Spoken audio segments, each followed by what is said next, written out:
오늘은 신명기 22장부터 24장 말씀을 가지고 같이 은혜를 나누고자 합니다. 2차 신명기에는 모세의 3번에 걸친 설교가 나옵니다. 그 중에 두 번째 설교는 가장 긴 내용인데요. 4장 44절부터 26장 끝절까지입니다.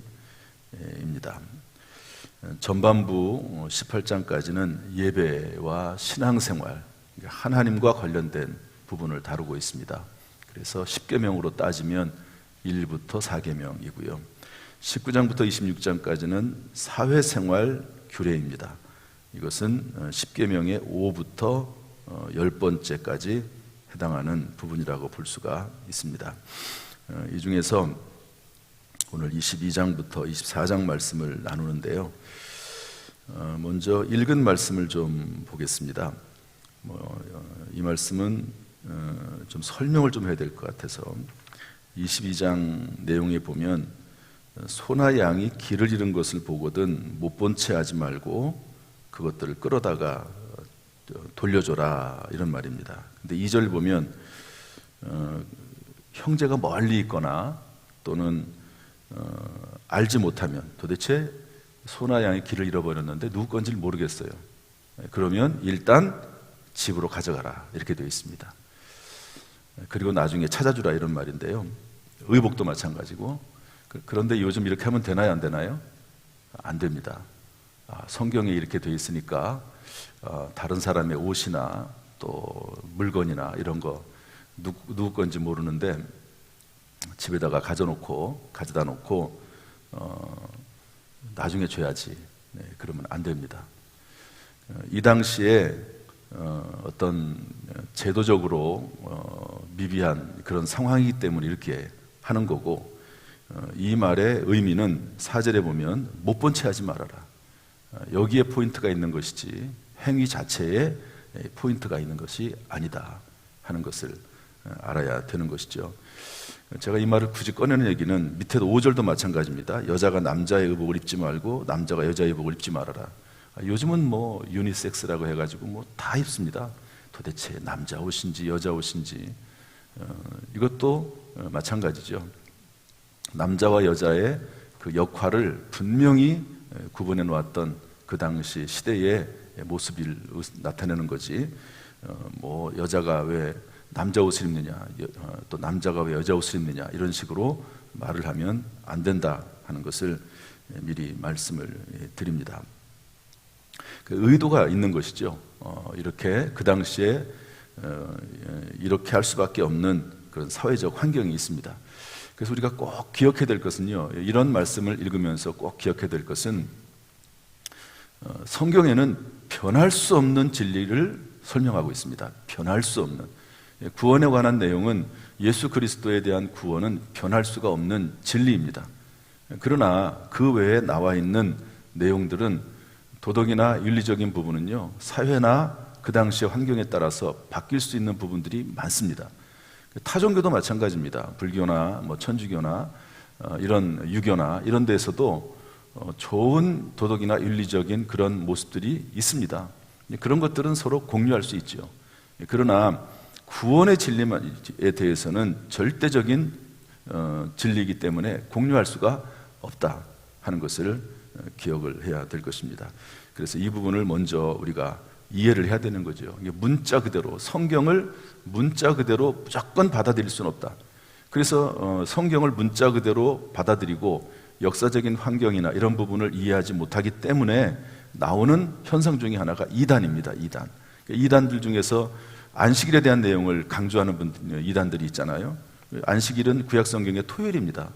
그런데 왜 주일을 지키느냐 이러면서 교회 다니는 성도들을 미혹하고 그렇게 하는데요. 성경을 한쪽만 보는 겁니다. 분명히 성경에 뭐라고 되어 있냐면 안식일을 폐지하고, 그리고 안식일이나 절기나 날이나 이런 것들은 예수 그리스도 때까지 오실 때까지만 유효한 그림자라고 성경에 이미 다 기록을 해놨습니다. 그런데 그런 것들을 의도적으로 보지 않는 거죠. 그래서 성경을 전체적으로 볼 줄 아는 눈도 필요하고, 성경에는 시대에 따른 문화적인 요소도 있다 하는 것도 기억을 해야 될 것이다 하는 것을 먼저 말씀을 드립니다. 먼저 그러면 오늘 본문의 말씀 속에서 하나님은 어떤 분이신가 하는 것을 먼저 살펴보도록 하지요. 하나님은 오늘 본문에 한 군데를 살펴볼 수 없습니다. 전체적인 흐름으로 볼 때 하나님은 약자를 보호하시는 하나님, 또는 약자를 보호하라고 하시는 하나님이십니다. 물론 성경에 이미 나왔지만 약자라고 해서 재판을 약자에게 유리하게 하는 것을 원치는 않습니다. 부자라고 해서 부자에게 재판을 유리하게 하는 것도 그 맛이지만, 약자라고 해서 약자가 잘못했는데 약자를 옳다고 하는 것도 성경은 우리에게 요구하고 있지 않습니다. 그런데 일반적인 약자에 대한 이야기입니다. 하나님은 약자를 보호하시고 보호하라고 또한 하시는데, 그 당시의 사회적인 약자는 여성과 고아와 과부와 나그네 된 사람들, 객들입니다. 여기에 대한 부분을 좀 같이 보겠습니다. 먼저 22장 19절 말씀 보도록 하죠. 22장 19절 말씀 다 같이 읽어보겠습니다. 시작. 이스라엘 처녀에게 누명을 씌움으로 말미암아 그에게서 은 100세겔을 벌금으로 받아 여자의 아버지에게 주고 그 여자는 그 남자가 평생에 버릴 수 없는 아내가 되게 하려니와. 29절 말씀도 읽겠습니다. 29절 시작. 그 동침한 남자는 그 처녀의 아버지에게 은 50세겔을 주고 그 처녀를 아내로 삼을 것이라. 그가 그 처녀를 욕보였은즉 평생에 그를 버리지 못하리라. 평생에 버리지 못하는 아내가 있다는 겁니다. 이 말이 왜 나왔을까요? 이것도 그 당시의 사회상을 얘기합니다. 이 당시에는 철저히 남성 중심 사회였기 때문에 남자가 여자를 언제든지 버릴 수가 있었습니다. 특별히 14절 말씀 보면 비방거리를 만들어 그에게 누명을 씌우는 거예요. 비방거리를 만들어서. 그러면 여자는 대항할 길이 하나도 없습니다. 그러니까 언제든지 아내를 쫓아낼 수가 있는 것이지요. 또는 여러 가지 이야기를 들면서, 그러나 버릴 수 없는 아내가 있다. 절대로 버려서는 안 된다. 이것은 그 당시에 여성들이 아주 사회적인 약자이기 때문에 그 여성들을 버리지 못하도록 하는 하나의 법이라고 볼 수가 있는데요. 24장 1절 2절 말씀에도 유사한 내용이 나옵니다. 24장 1절 2절 말씀 한번 읽어보겠습니다. 24장 1절 2절 다 같이 시작. 사람이 아내를 맞이하여 데려온 후에 그에게 수치되는 일이 있음을 발견하고 그를 기뻐하지 아니하면 이혼 증서를 써서 그의 손에 주고 그를 자기 집으로 내보낼 것이요 그 여자는 그의 집에서 나가서 다른 사람의 아내가 되려니와. 그런데 아내가 수치스러운 일을 했어요. 그런 것들이 발견이 됐습니다. 그럼에도 불구하고 그럴 경우에는 이혼 증서를 써서 그 아내를 내쫓을 수 있도록 그렇게 했는데요. 이것도 물론 당시 상황을 얘기합니다. 그런데 신약 성경에 와서 예수님께서는 뭐라고 말씀하고 계시냐면 이혼하지 말라고 이야기하고 있습니다. 간음한 연유 외에는.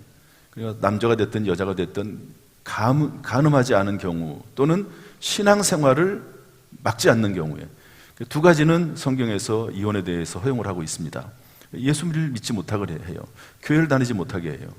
또 그리고 외도를 했습니다. 그러면 성경이 거기에 대해서 허용을 합니다. 물론 베드로는 그것까지도 금하는 그런 내용도 나와 있죠. 그럼에도 불구하고 그 영혼을 위해서, 그 남편의 영혼을 위해서, 또 아내의 영혼을 위해서 그런 말씀이 나오지만, 어쨌든 성경에서는 그런 부분이 나와 있습니다. 이것을 가지고 예수님에게 물어봐요, 사람들이. 모세는 이혼 증서를 써주고 언제든지 아내를 버릴 수 있다고 하고 있는데 예수님은 어떻게 말씀하십니까? 예수님의 뜻은 무엇입니까? 그랬더니 예수님께서 뭐라고 말씀하시죠? 그때는 모세가 너희가 악함으로, 성경을 찾아보면 이렇게 되어 있습니다. 너희가 악함으로, 원래 하나님의 뜻은 그게 아닌데 너희가 악함으로 하나님께서 그것을 허용한 것이라고 이야기를 하고 있습니다. 말씀을 그렇게 하시는 거죠. 그래서 이것도 철저히 그 당시에 여성들을 보호하는 겁니다. 그냥 무조건 내쫓아버리면 안 되는 거죠. 이혼 증서를 써줘서, 그래서 2절에 뭐라고 나오냐면 다른 사람의 아내가 되게 하려니라. 이혼 증서를 써가지고 받아서 나가면 다른 남자를 만나서 결혼할 수 있습니다. 그런 의미로 이 말씀을 주셨다 하는 것을 알 수 있습니다. 철저히 하나님께서는요, 약자에 대해서 보호하시는 것을 볼 수가 있습니다. 제가 지금까지 목회를 하면서 가끔 말씀드리지만 성경에 이혼을 금하는 것을 엄격하게 이해하고 있기 때문에 그런데 제가 상담을 하면서 이혼해도 좋다, 이혼해도 될 것 같다고 그런 부분이 있습니다. 제가 목회하면서 딱 한 번 그랬던 것 같아요. 그런데 왜냐하면 그 남편이 부인으로 하여금 예수를 못 믿게 해요. 그리고 폭력을 행합니다. 술만 먹으면 폭력을 행하고 아이들도 교회 못 나가게 하고 술 먹고 밤에 들어오면 온 집안을 다 뒤집어 놓고 다 깨부시고 그런 가정입니다. 그래가지고 그 어머니하고 같이 찾아왔는데 성경적으로도 그렇고 별 문제가 없을 것 같다, 그렇게 이야기한 적이 있습니다. 그래서 남편에게 얘기했더니 남편이 이혼하지 않겠다고, 미안하다고, 그래서 이제 그냥 넘어갔는데 그 습관이 그냥 그냥 남아 있습니까? 사라집니까? 그러니까 또 그런 일을 행하죠. 그래서 아이들 다 데리고 어머니까지 데리고 몰래 남편 모르게 수석을 밟아서 미국으로 떠났습니다. 그래서 이제 그런 적이 있는데요. 그것도 미국에서도 만났어요. 정말 우연하게 그 넓은 미국에서도 만나가지고 또 이런저런 얘기를 듣고 그런 적도 있습니다. 어쨌든 평생에 버릴 수 없는 아내가 있고, 그리고 이혼 증서를 써서라도 그 아내가 다른 남자에게 결혼할 수 있도록, 이 당시에는 남편이 없으면 살 길이 없습니다. 그렇게라도 약자를 보호하라고 하시는 하나님을 볼 수 있습니다. 그 다음에 24장 12절 13절 말씀 가면은요, 이런 말씀이 있습니다. 여기에서는 가난한 자일 경우에 라고 하는 말이 나오거든요. 가난한 자이면 그의 전당물을 가지고 자지 말며, 가난한 사람, 그 전당물을 이제 옷이거든요. 옷 같은 경우, 이 당시에는 겨울이 춥습니다. 일교차가 상당히 커가지고, 그래서 옷을 겨울에는 이 옷 겸 이불을 덮고 자는 거거든요. 그것을 전당물로 가져가면 안 된다, 얼어 죽는다. 그런 것들을 아무리 그 사람이 혹시 잘못하고 물질적인 손해를 끼쳤다 할지라도 절대로 그 사람이 덮고 자는 겉옷을 가져가지 말아라, 그런 말씀입니다. 24장 14절 15절 곤궁하고 빈한한 품꾼의 것을, 가난한데 14절입니다. 곤궁하고 빈한한 품꾼은 언제든지 그 사람을 학대하지 말고 품삯을 당일에 주고 해질 때까지 미루지 말아라. 그러면서 가난한 사람들, 약자를 보호합니다. 24장 17절 또 19절 21절 보면 객과 고아와 과부를 말하면서 송사에 대해서, 옷에 대해서, 곡식에 대해서, 감람나무 가지, 포도주를 딴 후에 이런 것들에 대한 이야기를 쭉 하면서 포도주를 딸 때 남겨놔라, 다 거두지 말아라. 한번 거두고 나서 또 샅샅이 뒤져가면서 거두지 말고 가난한 사람들, 객과 고아와 과부를 위해서 남겨둬라. 그들도 먹을 것이 있도록 해줘라. 이런 내용이 성경에 나와 있는 하나님의 마음입니다. 오늘날 그대로 포도나무를 딸 때 그렇게 따라, 그런 의미라고 이해하면 안 되고요. 물론 그렇게 할 수도 있지만 이 속에 담겨 있는 하나님의 마음, 약자를 보호하시는 하나님 마음, 약자를 보호하라고 하시는 하나님의 그 마음, 이 시대에 따라서 그 모습은 바뀔 수 있습니다. 그렇지만 하나님의 마음이 그렇다는 거죠. 그래서 하나님께서 고아와 과부의 하나님이다 라고 하는 말을, 조지 물러라고 하는 사람이 성경을 읽고 이분이 모든 재산을 팔아서 고아원을 세우고, 조지 물러의 시대만 해도 고아들이 많았거든요. 어떻게 할 수 있는 상황이 안 됩니다. 그래서 모든 재산을 팔아서 고아원을 세우고, 그리고 고아들을 먹이고 입히고 하는 그런 일들이 있습니다. 하나님께서 원하시는 마음들이 약자를 보호하신다 하는 것을 알려주고 있습니다. 오늘 하나님의 모습이 어떤 것인지를 알고, 우리가 약자라면 하나님께서 우리를 보호하신다 하는 것도 기억해야 될 것이고, 약자를 보호하기 원하시는 하나님의 마음을 깨닫고 개인적으로 또 교회적으로 그런 일들을 행하는 그런 모습이 우리 가운데 있어야 될 줄로 믿습니다.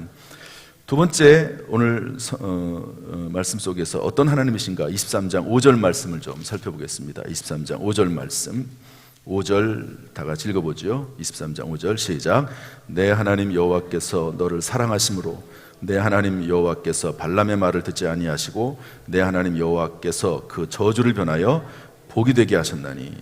한번 따라합시다. 저주를 변하여 복이 되게 하신 하나님. 오늘 성경 말씀에 발람이라고 하는 거짓 선지자가 이스라엘 백성들을 저주하려고 했던 적이 있죠. 이 발락이라고 하는 왕이, 암몬 모압 왕이 돈을 주고 사서 그렇게 하려고 했는데 하나님이 막으십니다. 저주를 바꾸어서, 그래서 오히려 축복하게 하시죠, 하나님께서. 그래서 발람이 저주하러 왔다가 이스라엘 백성들을 축복합니다. 이 내용이 여러분들의 저주, 우리의 삶 속에서 자손 대대로 내려오는 저주가 있습니다. 그것을 어떤 분들은 생활 습관이라고 얘기할 수도 있고 가풍이라고 얘기할 수도 있지 모르지만 그것이 저주스러운 것들이 있습니다. 어떤 집안을 보면 그 집안은 꼭 이상하게 그런 일들이 계속 발생해요. 그것이 어떤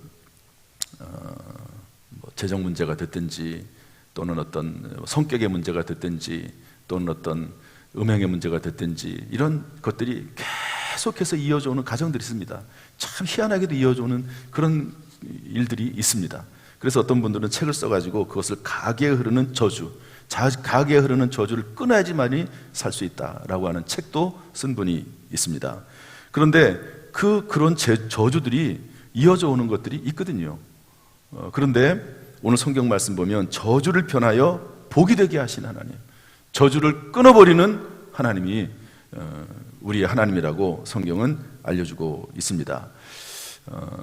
점쟁이들이 예수를 믿는 경우가 종종 있습니다. 그러면 그분들이 이제 사람들을, 교회 나와서 사람들을 이렇게 쭉 점쟁이로서, 전직 점쟁이로서 사람들을 이렇게 바라보는 거죠. 그러면 자기 나름대로 가지고 있는 어떤 사람들을 보는 관점이 있습니다.